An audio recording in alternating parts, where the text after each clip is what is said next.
Manikam, the Executive Vice Chairman of the company, joins in now. Good afternoon, Mr. Manikam. Apologies for keeping you waiting. Your losses have narrowed again. In this quarter, it stands at 24.5 crore. Can we expect them to narrow even further in the coming quarter? Yeah, we expect that because sugar prices have moved up from about 20 rupees to about 26, which is actually helping us to recover the losses.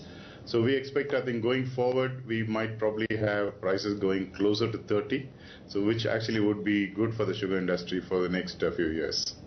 All right, so that's good news, Mr. Manikam. Let's hope that the second half of the year is much better. But I wanted to know a couple of details in terms of your sugar segment itself. What's the current cane to sugar price differential currently? And also, could you give us a sense of what's the current production levels as well as the surplus globally as well? I think India is looking at about 260 lakh tons of production in the current year with a closing stock of between 90 to 100 lakhs is what we are looking at for the Indian market. Some of us personally feel it may not reach 260, it might be a little lower. But the next year it's likely not to cross 240. So you are going into a shortage. The consumption is about 260. So I think we are looking at a balanced equation starting from 16, 17. So it's fairly okay. Internationally, there is a deficit of about 3.5 million tons. I think thanks to El Nino, floods in Brazil and a drought in India and Thailand. So we are looking at some balancing of demand and supply in the international market. Surprisingly, Europe has started importing some sugar and China is also importing sugar. So I think the next 2 years, probably you'll see the sugar industry coming back into balance. Just stay on, Mr. Manikam. In news which is just in, Adani Ports will be acquiring L&T-owned Kattupalli Port in Tamil Nadu. So they just intimated it to the exchanges that they have entered into an in-principle agreement with Adani Kattupalli Ports and Private Limited, which is a subsidiary of Adani Ports and Special Economic Zone, for a strategic sale in Kattupalli Port in Tamil Nadu. I believe this was expected by the markets a couple of months ago. We had heard similar news flow. The stocks are not reacting too much, largely flat. Mr. Manikam, coming to one of the growth drivers, and that's been your power business. Revenues there have gone up nearly fourfold to 63 crore in this quarter. Your EBIT margins have surged to almost 40% in the power business. What was the reason for this stronger performance, and is it sustainable? We've been actually selling to the electricity board since the last year, which we were not doing earlier as a private power producer. So that actually has made the big difference.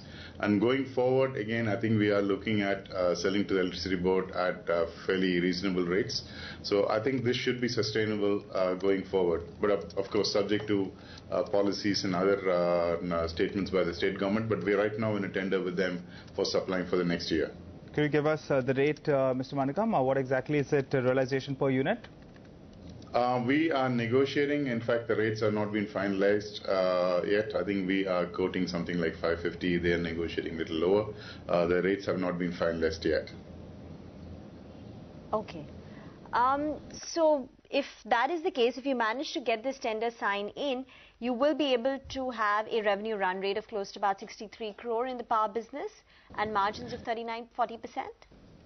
Yeah, power, I think if we get the entire this thing in, we should be closer to 90 crores.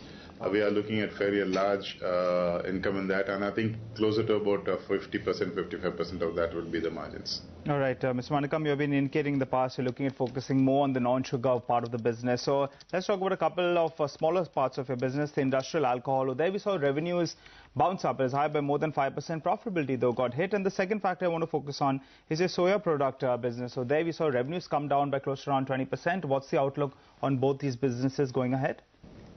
Soya is not very good this year, I think, because of the drought in Maharashtra and in Karnataka. We've had a lower crop, so the price of soybean has gone higher. So we don't expect it to do very well, but probably we'll hold fort in that segment.